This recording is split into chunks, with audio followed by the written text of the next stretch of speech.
Welcome to the deep dive. Okay, so our mission today is pretty intense. We're getting right into one of the toughest relationship situations you might face, figuring out when a friendship has gone toxic and, crucially, how to end it. We've got some really powerful source material for this, mainly built around this incredibly vivid story about two friends. Let's call them Emma and Jessica.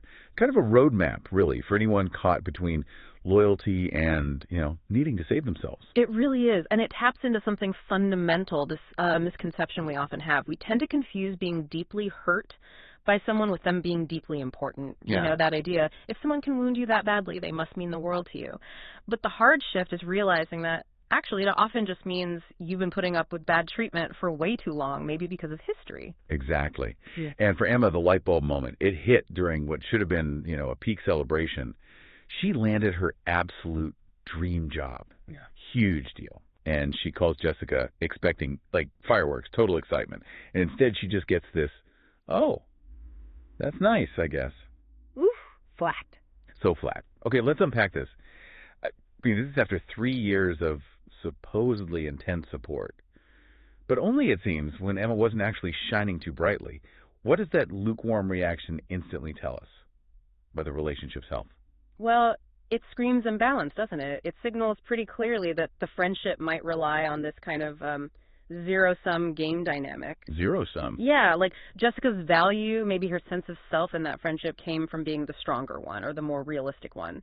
So when Emma succeeds... It messes with the hierarchy. Exactly. It challenges that dynamic. Emma's win wasn't seen as something to celebrate together. It felt like a threat, probably, to Jessica's position in the friendship. And that's the slippery slope, isn't it? From friend to constant critic. Emma apparently spent ages trying to rationalize it, telling herself, oh, she's just giving me reality checks, or she's just keeping me grounded. Right, the classic justifications. But if you look at the examples you mentioned from those sources, those reality checks, they feel deliberately designed to just deflate Emma. Yeah. It's like Jessica had this knack for making Emma feel small, but framing it like she was doing her a favor, like it was protective. And we see it again and again in the source material. Emma gets excited about a new guy. Jessica's right there with, are you sure he's really interested? I mean... planting doubt. Totally. Yeah. Or Emma has these big entrepreneurial ideas. Oh, isn't that a bit optimistic? Most startups fail, just puncturing the balloon every single time. And it wasn't just about jobs or relationships, was it? It was aimed at Emma herself, her growth. Like if Emma tried setting a boundary, maybe about therapy time or something, Jessica would hit her with that guilt trip. You've changed. I miss the old you. Wow.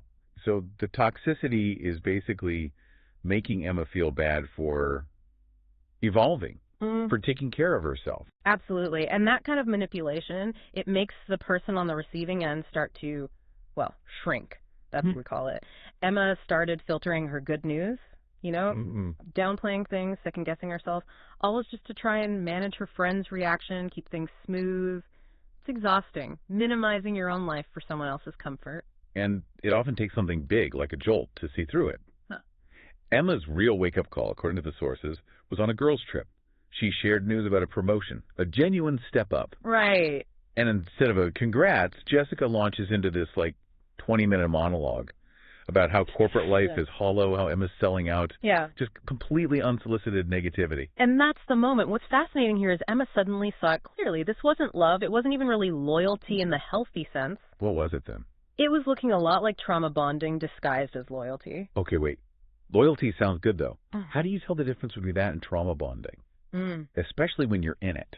That's the tricky part. Healthy loyalty is about mutual support. It's reciprocal. Trauma bonding, though, it's more like mutual dependence on the dysfunction itself. In this case, Jessica maybe needed someone to feel superior to, right? The brutally honest one. And maybe Emma, perhaps without realizing it, needed someone who needed her. Her identity was tied up in being the devoted friend who sticks around no matter what. So she confused sticking through bad behavior with being committed. Pretty much. That's the dysfunctional bond right there. And it explains why Emma spent years making excuses. Oh, she's just honest, or she keeps my feet on the ground. She was essentially explaining away emotional abuse because of the best friend label. Okay. So, for anyone listening who's hearing these echoes, let's pivot. Let's talk concrete signs. The red flags that really scream toxic dynamic. There were 7 specific ones highlighted. Right. The first one, and it's often pretty blatant, they only call when they need something. If every single time they reach out, it's about their crisis, their drama, and you feel less like a friend and more like, I don't know, an on-call therapist or maybe a wallet. Yeah, that's a huge imbalance. Massive. Okay, number 2, your success threatens them. This is the one that hit Emma hard. If your good news, your achievements are consistently met with negativity, criticism, even subtle digs, that person needs you to stay small so they can feel big. And it's sneaky, right? Because they might mask it. Oh, totally. They won't say I'm jealous. They'll say something like, oh, that's great, but just be careful. Success can be isolating. Or, I just worry you'll burn out. Sounds like concern. But it dims your light. Exactly. Right in that moment. Hmm. Okay, third flag. They guilt trip you for growing. Any step you take towards self-improvement therapy, new hobbies, even new friends, they see it as a threat. They punish you for it, accusing you of changing or abandoning them. They fight your personal growth. Wow. Okay, You're always walking on eggshells. That feeling. Constantly monitoring their mood, choosing your words so carefully, censoring yourself just to avoid setting them off. That constant emotional management, it's incredibly draining. I can imagine. Number 5. They punish your boundaries. You try to set a limit. Maybe you say you can't talk right now or you won't lend money again. And the reaction is intense. Sulking, passive aggression, outright accusations of selfishness. They basically don't respect your right to have needs. That lack of respect is key. Okay, 6. This one's maybe the simplest gut check. You feel worse after every interaction. Think about it. Healthy relationships, they should generally energize you or at least leave you feeling okay, connected. If you consistently walk away from conversations feeling confused, drained, anxious, or just somehow wrong, that relationship is costing you more than it's giving. That's a powerful litmus test. And the last one, number 7. The emotional labor is unbalanced. You are always the listener, the supporter, the problem solver. You're constantly pouring your energy into them like filling an empty cup, but you get little to nothing consistent or genuine back. Just feels empty. Yeah. And what's really key here, the turning point for Emma and the sources, was realizing she wasn't just a passive victim in all this. How so? She realized she was, in a way, a participant. By repeatedly letting the bad behavior slide, by accepting what wasn't acceptable, she had inadvertently taught Jessica how she could be treated. Ouch. That's tough to hear, but also empowering. Exactly. Devastating maybe, but also liberating. Because if you taught them, you can also teach them differently. Or choose not to engage anymore. You have the power to change the dynamic by changing your response. So that brings us to ending it, breaking the cycle. The sources mentioned it doesn't always have to be some huge dramatic confrontation, right? There are different ways. Correct. There are roughly 4 main approaches, depending on how bad things are. First is the gradual distance. This is your classic slow fade. Yep. You just gently reduce contact, take longer to reply, become a bit less available, let the friendship sort of wither naturally. Best for maybe milder toxicity or relationships that have just run their course anyway. Makes sense.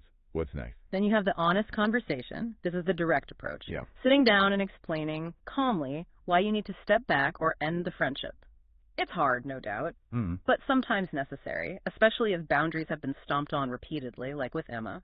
Right. Option 3. The boundary reset. This isn't a full ending, but a radical change in the rules of engagement. How does that look? It means defining very specific limits, like from now on, we can hang out, but only in group settings, or I'm happy to talk, but I'm no longer discussing my career love life with you. You maintain some connection, but under strict, new terms that protect you. Okay, like downgrading the access level. And the final one. The clean break. Sometimes, especially with really manipulative or abusive dynamics where boundaries are just ignored, this is the only safe option. It means cutting all contact, blocking numbers, social media, everything. Full stop. And Emma, she went for the honest conversation. The sources describe her facing that classic manipulation playbook. Denial, blame, guilt. Oh, yeah. I was just being honest, turning into, you're too sensitive, and maybe, how could you abandon me after everything? So how did she get through that without getting sucked back in? She apparently used what's sometimes called the broken record technique. She didn't argue, she didn't defend herself or justify her decision. She just calmly repeated her core message. Right. Something simple like, I understand this is hard for you, but I am choosing to step away from this friendship. And just repeating that, or a version of it, period. No J-Day, justify, argue, defend, explain. It shuts down the manipulator's hooks. That takes strength. And then there's the aftermath. The sources talk about guilt, second-guessing. Is that normal? Oh, completely normal. Feeling guilty doesn't mean you made the wrong choice. If anything, it shows you're a compassionate person who actually cares about relationships and doesn't take ending them lightly. But usually alongside that turbulence, there's this underlying feeling that starts to grow. Peace. Yeah. A quiet, profound sense of peace settling in, even amidst the emotional waves. So let's talk about that peace. Yeah. What did Emma learn post Jessica? What does a healthy friendship actually look and feel like? Well, the sources suggest she identified 5 key things. First, and this is huge, they genuinely celebrate your wins. No weirdness, no minimizing. They amplify your joy. That sounds amazing. Second, they support your growth. They want you to evolve, even if it means the friendship dynamic might change a bit. They don't try to hold you back. Sure. They respect your boundaries. Simple as that. You say no or I need space, and they accept it. No guilt trips, no passive-aggressive nonsense. They are emotionally regulated. This is vital. They manage their own feelings. They don't make you responsible for their happiness or their moods. They take ownership. Okay.